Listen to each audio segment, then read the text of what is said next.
Hey guys, I'm Jake Corson. Welcome back to Dirt Road Barbecue. And this weekend is a pretty exciting weekend. At least I'm excited for it. Competition fuels greatness. It's the basis of capitalism in this beautiful country that we live in. And it's something, I'm somewhat familiar with. Um, I raced amateur motocross for quite a few years, middle pack C rider. So I'm the real deal. Um, I also competed with myself for years to see how low of a grade and how little effort I could put into schooling and still pass. So this is nothing new to me, guys. But this is new to me at the same time. I've never done any competition barbecue. I'm doing an amateur barbecue competition at a bar in Pittsburgh, put on by a meat market in Pittsburgh called Henry's Meat Market. And this is what they're calling Smoketoberfest. We entered the pork butt competition because, like I've told you guys, it's my favorite cut of meat. It's the best enjoyment per dollar you're going to spend, in my opinion. And my opinion is really the only one that matters to me. So we're getting ready with this pork butt. And today we're going to get it injected and trimmed up for this competition. And we'll see where this takes us. Do we win? Do we not win? Do we have way too many beers at this bar that is putting this competition on? Anything's a possibility at this point, and I'm willing to try all of those scenarios. So let's get into this. Let's get this pork butt all trimmed up.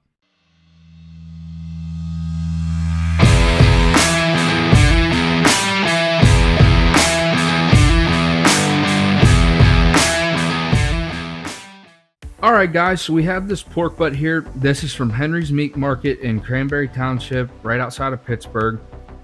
They're the ones putting this competition on. They supplied us with the meat. And let me tell you, if you've never been to their Cranberry Township store, this was my first time going there. It's freaking crazy. They have anything and everything from all kinds of different cuts of meat.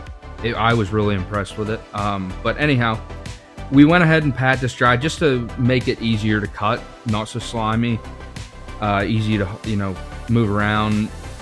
At this point, patting it dry is not really that important. It just makes it easier to do our knife work. So, like I said, this is a competition pork butt. Have I ever done a competition? No. Do I understand what we're going for, though, and what needs to be done? I'd like to think I do. You kind of have to use a little bit of common knowledge to understand that this is different than cooking for, your cousins and your family, just anybody coming over that you're cooking for. This isn't a picnic. This is a competition. We're looking for certain things, and we want to do certain things right to try and bring a trophy home. Now, what that means is shaping this pork butt up a little bit. We're getting some of these random strands of stuff off. Gonna take some of the unneeded, kind of harder to the feel fat that might not render down. We're gonna get rid of all of that. And when I say that, use common sense. What that means is we're going for the flavor of the meat. We're trying to accentuate the flavor of the pork. We're going to season it and everything according to that idea. We don't want to go for necessarily a crazy wild in your face flavor. We more so want to accentuate the meat flavor itself.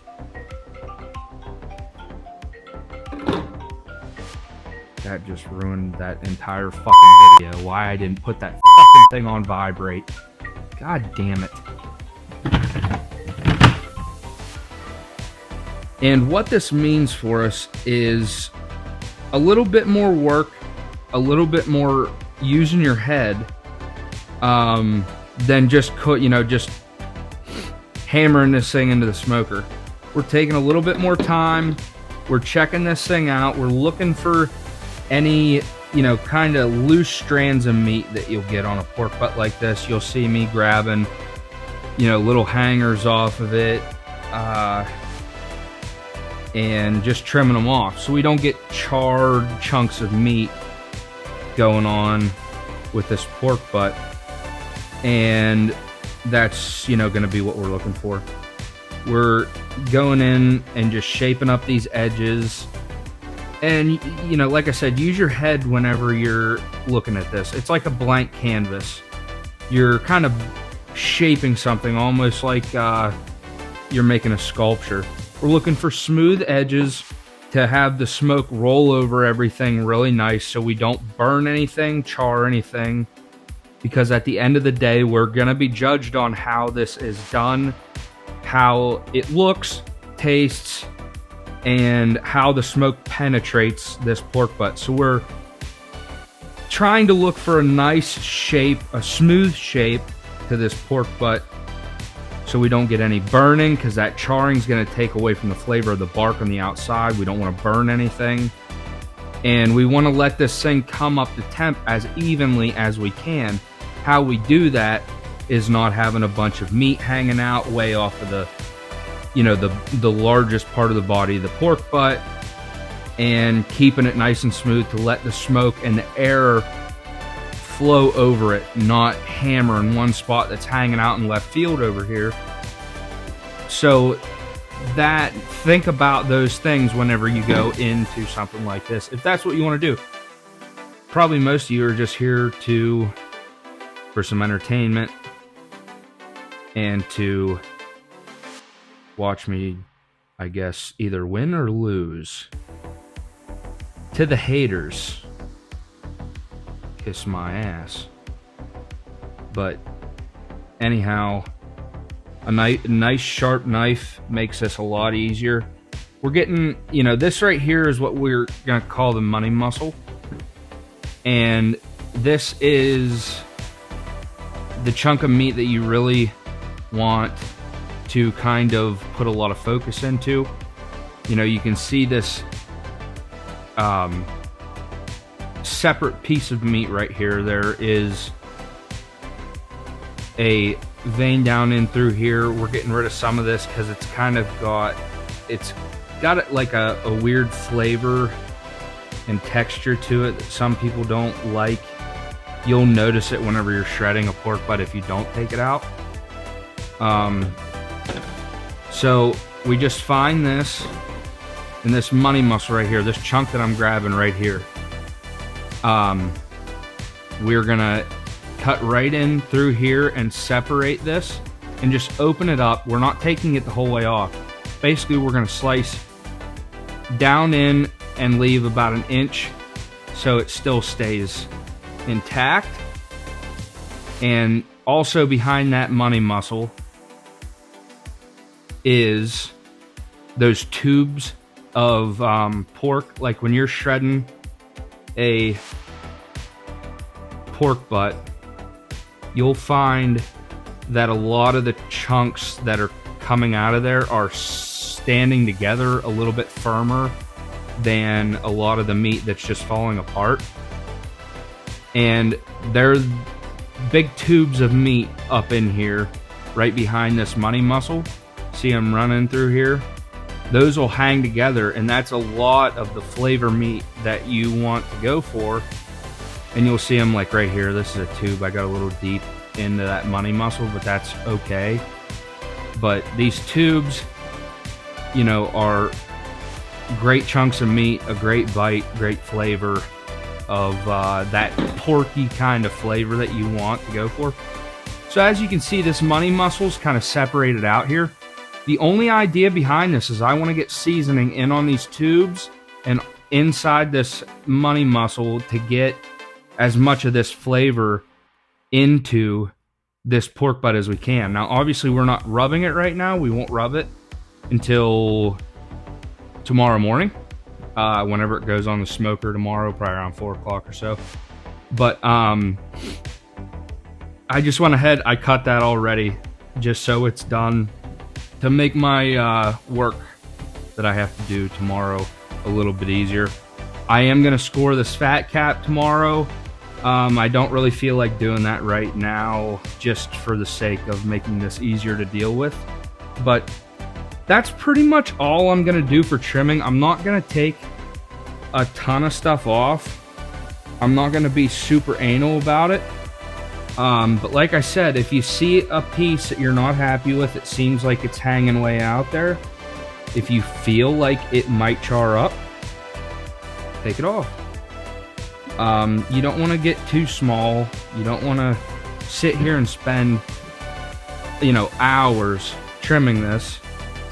But if you see something you don't like, this is your food.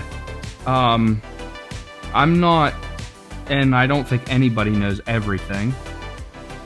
So, whatever you feel is right, go with your gut. That's what I think. It's a lot of trial and error and stuff like this. So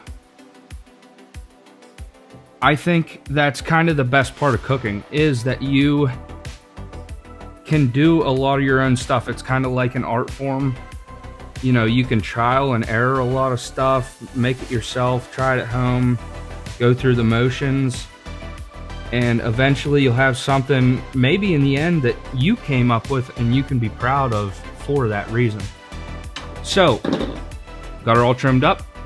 Let's move on to injecting this. Okay, so guys, we've got our injection, and what this is 2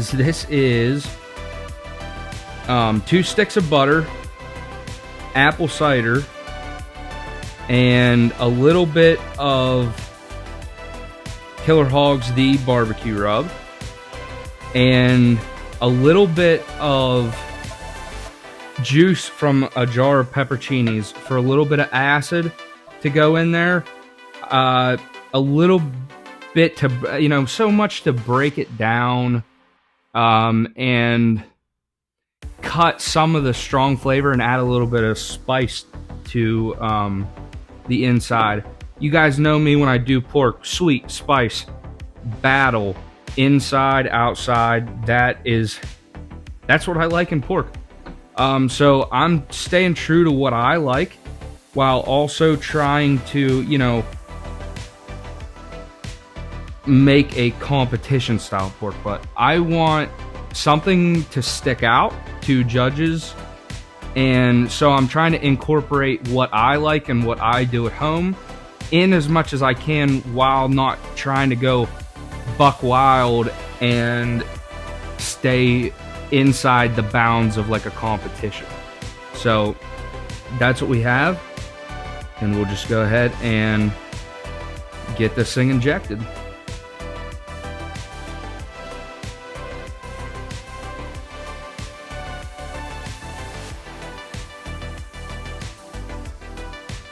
It is ready to go. I'm going to throw it in an aluminum foil pan, cover it in aluminum foil. In the fridge it'll go, and it's going to sit until tomorrow when we put it on the smoker. Alright guys, so here we are. We're ready to get this butt rubbed up. So I'm going to score the top of this, like you always see me do on these pork butts. Helps get seasoning and flavor down in that meat.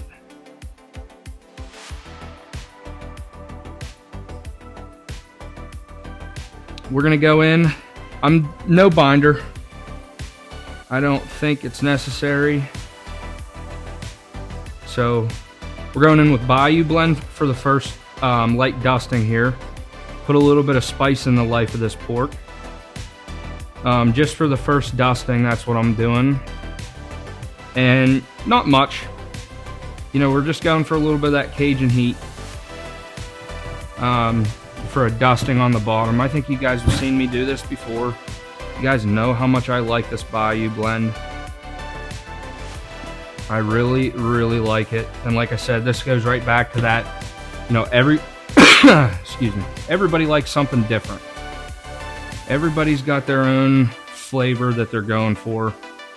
I just really like this Bayou blend. I think it's the best Cajun seasoning that I've ever had. It's right up there with the, I like the Cajun two-step as well from Stale Cracker.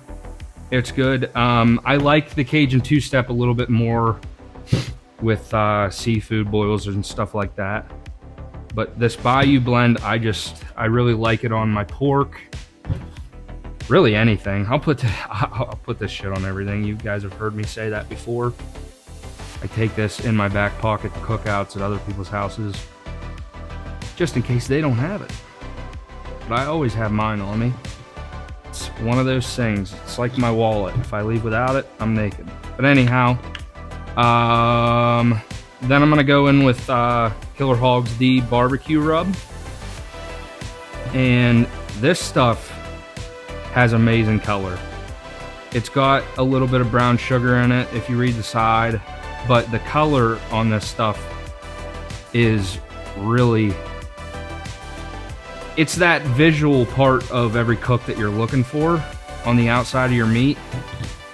It's a real deep red, and it almost stains the pork really nice, and it gives you that visual representation that you're going for, if that's important to you. But the flavor on it is awesome too.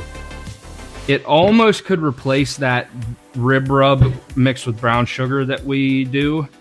I just really like the coarseness of that combo that I go in with, to be honest, is the main reason. But this stuff, it's gonna give you the color that you're going for. Makes a real nice deep red orangish finish that you like to get on this pork. And like I said, it stains that meat and just buries that color real deep into everything. So I really like this stuff, and I just recently started using this more. I'm a real big fan of it. And then for the last coating, I'm going in with that rib rub mixed with brown sugar. I like a pork with a sweetness and a heat to it.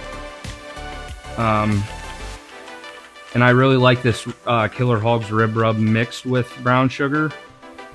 It gives us a nice texture on the outside. It browns up real nice because of the sugar content that I have thrown in there. And it just finishes up nice. I like it. So I stay pretty tried and true to that.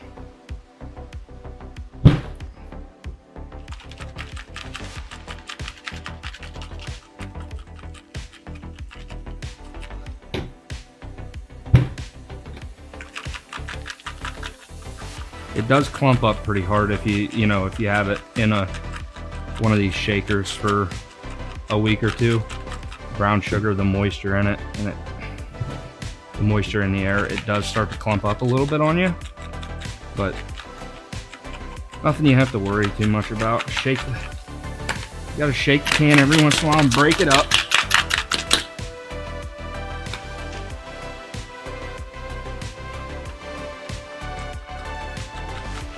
But yeah, so that's what I'm going for. Do the bottom of that butt first, and then we come in and finish, because this is our visual part of this. So you want to finish on the top side of your meat. That way, moving it around and everything, that way at the end of your cook, all of your visual representation that you're going for isn't moved around, isn't messed up. Everything is how you want it. And you can show your buddies, or in this case, a competition. Everybody can see it, say, wow, oh my God, oh yeah.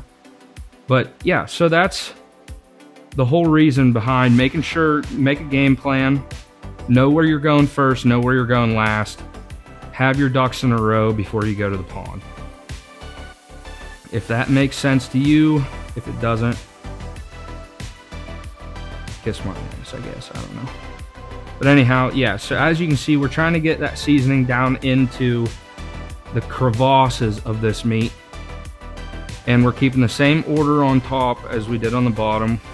Bayou blend first, rib rub, or the Killer Hogs D barbecue rub, on the second coat.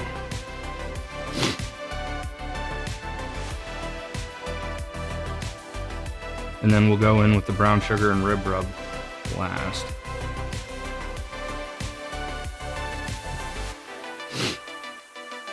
And you know, before I throw it on the smoker, because this is going to sit with seasoning on it for a couple hours here before it goes on the smoker at all. So when I get ready to throw it on the smoker, I might dust it a little bit after all this seasoning has sat on this meat and soaked up some moisture and whatnot, just to give it a little bit of coarseness for that bark to set up on there. But really pretty simple, nothing magic about this. We're just rubbing meat. You guys, I know you guys rub your meat. I know you're not amateurs. Come on.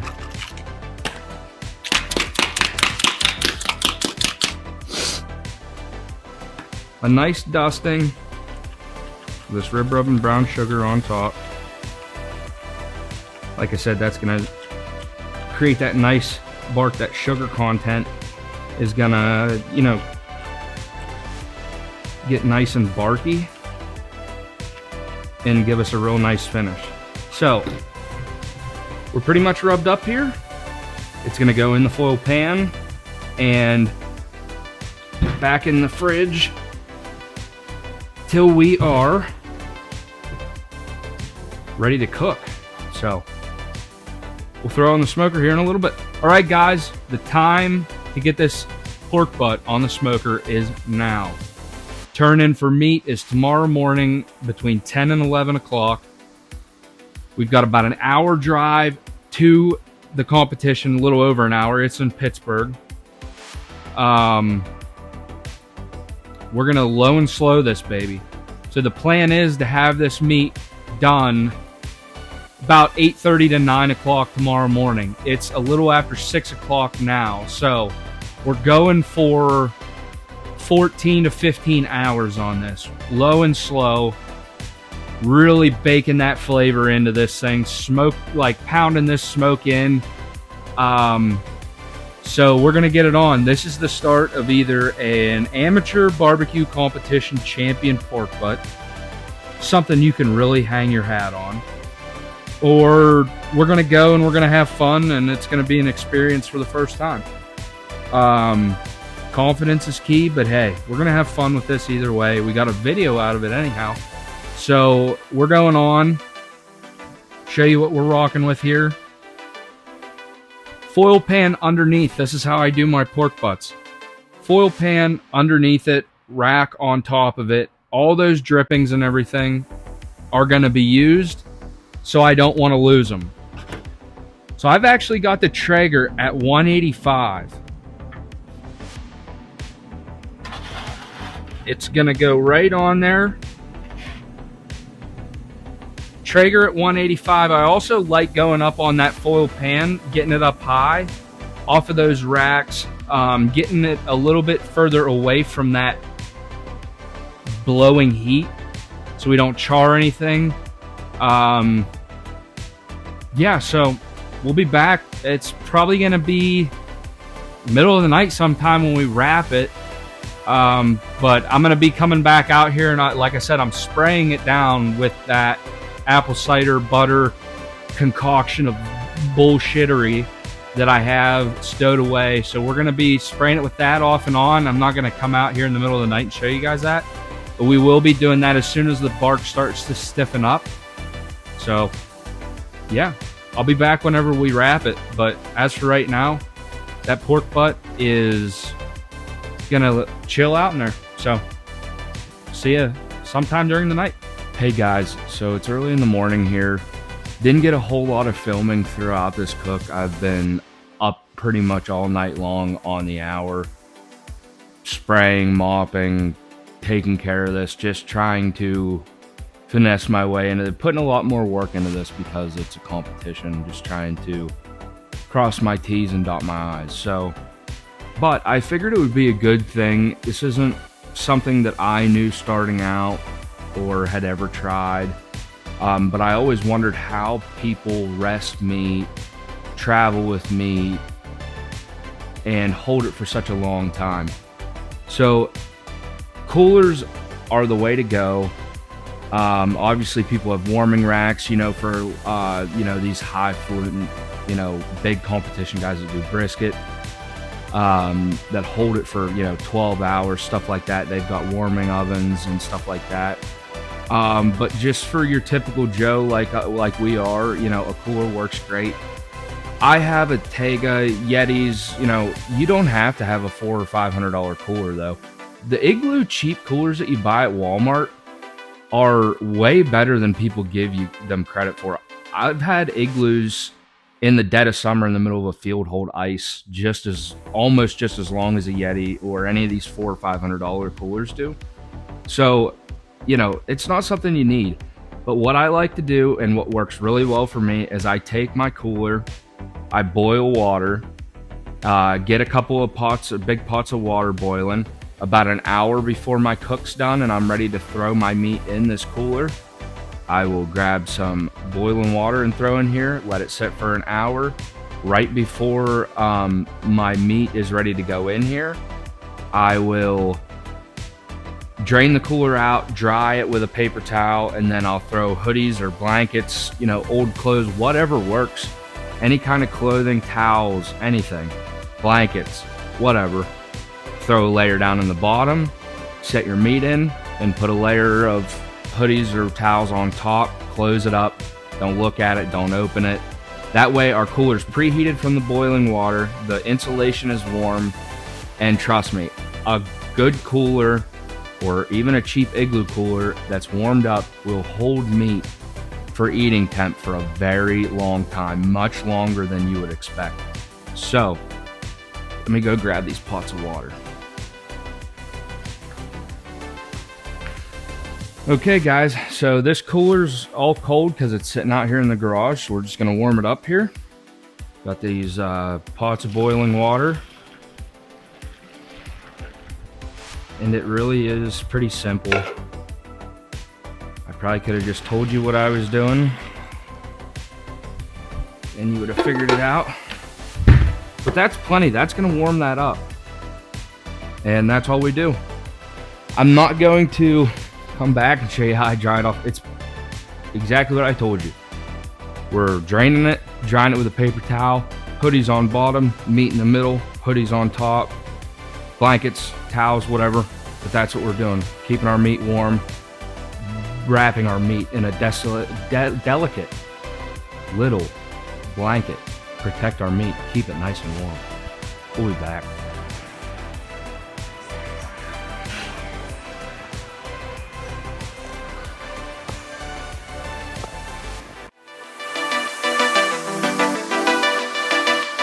Hey guys, we're back. It's a couple of days after the competition. Didn't get a lot filmed during the cook. It was up like every hour, on the hour, all night long. Taking care of that pork butt, making sure that I tried to, put in the work to get it done right. So I didn't get a bunch of filming done because I was waking up. I mean, I got like no sleep. And so we're back here. 4th place out of 20. We're really happy with how the day went. First ever competition. Is this something that we're going to do more of? I don't know if it's really my cup of tea. I'd just rather make good food and have friends and family over. So maybe in the future we'll do some, maybe not, who knows. But we had fun that day and I'm really happy. 4th out of 20. We got to the final round. We made it on stage. I'll take that for the first one. So I appreciate you guys watching and we'll see you on the next one. That'll do.